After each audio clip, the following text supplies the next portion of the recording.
Hey guys, welcome back.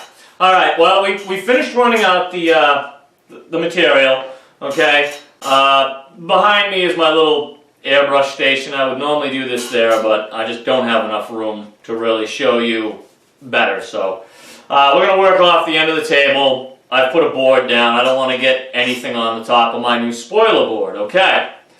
Well, we ran out the mahogany. Brazilian mahogany, really nice, okay? We ran out the poplar, and so as we can keep this stuff in a timely fashion, I've already put this is actually a postcard. It's a little kitty cat or something, I don't know. And I dropped it in the center for, basically for display. Well, everything you're going to need, you probably already got kicking around your house, alright? What we set our pictures with is Mod Podge. This is, close to 50 glasses. Gloss luster. This comes in satin and I think semi-gloss. You can also get it where it's, I think, waterproof or whatever. To me, this is nothing more than Elmer's glue with a sealer in it, okay? But that's just my opinion, okay? The poplar, the mahogany, and coincidentally, we ran out the MDF, which I told you was the scrap off of the spoiler board, as a matter of fact. Now, these I've pocketed out. I didn't even think about it. With your MDF, as compared to your other woods, you're going to have a lot more options if you opt to go with this stuff. Like I said, you can not even go with the pocketing toolpath, okay? Or in the case of folks who maybe don't even have a CNC machine, like I said, go online, download the picture, openclipart.org, there'll be a link. You can separate the images and print them out on a black and white printer on just regular office paper, cut them out with scissors, tape them, trace them, and cut them out on a different saw, okay? Well, in the case of using MDF, you can take and paint these white, whatever color you want with a spray can, if that was your choice. You can prime them if you want, maybe a little kilts or whatever, and then maybe you want to hand paint little candy canes or decorations on them. I don't know, bows, ribbons. Sky's the limit. You're only limited by your imagination. Now, the one thing we did mention in the blog, this is really a nice arts and crafts project, okay? Include your children. Obviously, don't let them run saws and things like that, or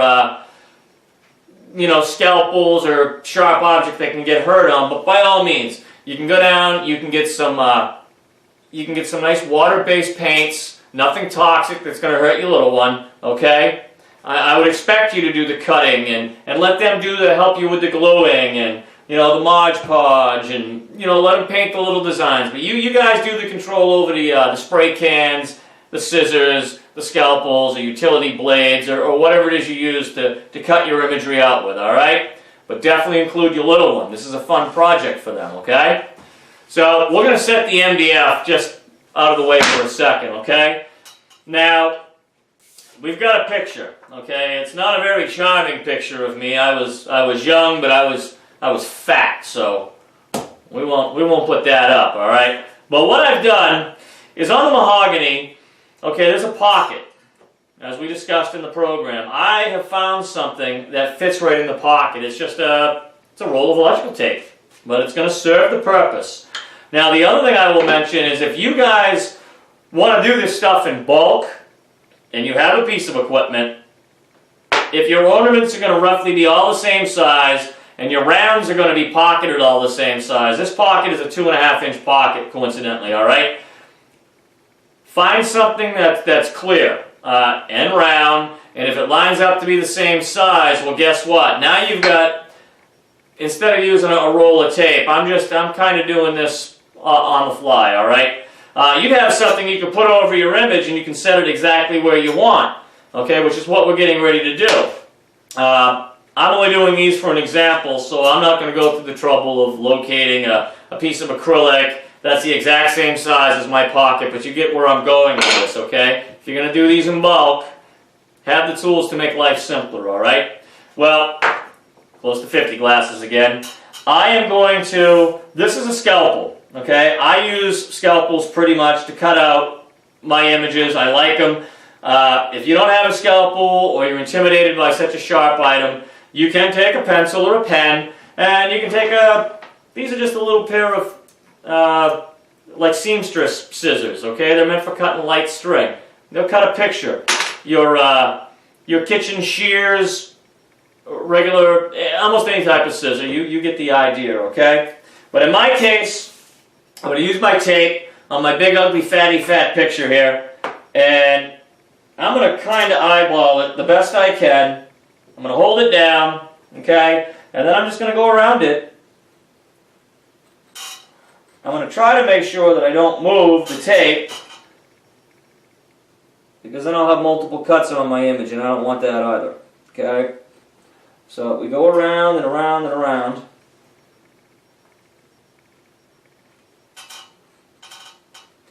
Paying attention, okay? And again, use your best judgment on what you use and what you're comfortable with, and for goodness sakes, keep an eye on a little one if you decide to let your little one undertake this task, okay? Because, like I said, this is a really fun project for a kid. Especially if you decide to go the MDF route, or you decide to not decoupage anything, okay? Okay, there. Our image is out.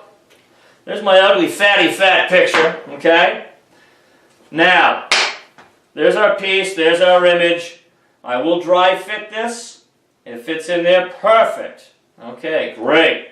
For once, something's going right for me. Now, as I told you before, Mod Podge comes in gloss, satin, okay? Give it a little shake. A paintbrush, normally I also have like the little small narrow sponge brushes.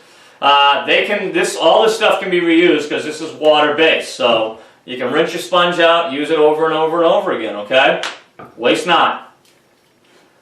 We're going to take and we're going to put the Mod Podge in the pocketed tool path, okay? Nothing extreme here by any means, okay? Now, maybe you still want to do a picture, you don't have a CNC machine, okay? And you're going to go, Steve, okay, well, you can basically center the picture freehand the best you can, okay? Put your Mod Podge on the back of your picture. You can put your Mod Podge approximately on the surface. Put your picture on, which we're going to do here in just a second. Do your picture as well as the wood in which it's going to sit in. I just did a pocket only because it makes life a little easier for me. The machine's exact, Steve isn't, okay? So, here we go. Now, we're going to take our picture and we're going to drop it in here the best we can. Now, if you didn't have a pocket, you could basically rotate that image all over the piece. The pocket, for me, just holds it in place, okay? Now, you're going to notice, oh goodness, we've got some Mod Podge on the wood, and it really isn't that big of a deal, and like I said, it's water soluble. I take my water bottle that I clean my airbrushes with, I just dampen a rag, and I wipe off any extra Mod Podge. Let me get that out of the way. Okay? So, it's wiped off. Okay? That's it. I'm going to give it a couple light taps. You may want to weight it down if in the event your photo is old or wavy or whatever. Okay? But I'll wipe off the excess. Don't worry if you get the top of the picture just a titch damp. No big deal. There it is, okay? Yeah, we'll just cover the big ugly guy on it, alright? It's going to dry for 5 to 10 minutes. Let the underside set up. Okay, well, this is our cute little pussycat one, our little kitty cat. So, he's already dried. We did the surface of the wood. We did the underside of the photo. We dropped him a little bit ago. So, he's set. And what you do is you put your top coat on. Okay? Top coat right over the image. Now, I know what you're saying. It looks like you're spreading milk, Steve. Yes, it does look like I'm spreading milk. But this stuff dries completely clear, and what it does is it puts a nice protective film over the image. Okay? I'll go back and forth with it horizontally, vertically, until I finally finish up one direction, a nice light brush stroke. And that is truly pretty much it right there. Now, the last thing I'm going to advise, I do not have a can of it here, okay? Let me clean this real quick before it dries. In my blog, I had mentioned you guys use something, Bullseye Zinsser makes a shellac, okay? Shellac is probably one of the most natural coatings that in a spray can that I can think of, okay? It's made from the lac beetle from India. It too, you can clean up with hot soap and water. I don't currently have any here, okay? But what I'm going to tell you is any sealant that you're going to use. What I've got, and this is a standby. This is a premium enamel. This is an Ace brand from my local Ace Hardware. When this is dry, I'd give this probably a good hour or so. Once it's dry, take these outside. Now, about 3 feet behind this camera, I've got my little stove running, my little wood stove, burning off some scrap. In the earlier video, I had a hat and a sweatshirt on because it was like 55 degrees up here. Do not spray this stuff in your house any more than I would spray this in this shop. It says extremely flammable on it for a reason. You have a cloud of this stuff in an open flame, well, guess what? We're going to turn the top of this shop into a convertible, okay? I don't need boom. Boom is not good. Boom is not good in your house, and this stuff really isn't good for you to breathe, okay? Regardless of what you use, spray these outside, okay? If it's winter or you live in a real cold area, you know, maybe in your garage, and then you can bring them back into a warm room. But do not spray an aerosol can in your house. One, you're going to get overspray on stuff. Okay, that's about my preaching and safety. Okay? I prefer to use shellac. Okay? That is what I would most certainly recommend for you guys. Well, that's already set up pretty good. So I think for the heck of it here, yeah, I'll take this outside and I'll spray it, okay? Now, these can be hung with a string. I've got a little piece of brass. I got a roll of brass wire.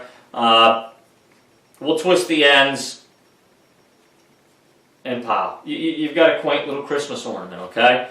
Like I said, sit down, do these with your kids, get your child involved. You put a picture of your little one in here. Maybe you've got more than one child. Do up a bunch of them for each one of your kids. Now, the other thing I can tell you is if you say you want to manipulate your programs and you want to make these bigger, okay? The mahogany's heavy. Most trees would hold this, okay? Maybe you wanted to, as an engraver in your VCarve Pro or your Aspire or whatever CAD software, you could put, you know, Merry Christmas, Happy Holidays to Grandma, to Grandpa on it. I'm just throwing as many ideas at you guys as I can. Holidays around the corner. This is a charming little gift, okay? Maybe you want to make a bigger one that looks like the Christmas ball. You don't want the hole in it, and maybe you're going to put a little stand on the back of it so it can stand upright. Nana and Grandpa, Mom and Pap, you know, they can put them up on the mantle or they can put them on a shelf somewhere, okay? Ideas, ideas, ideas.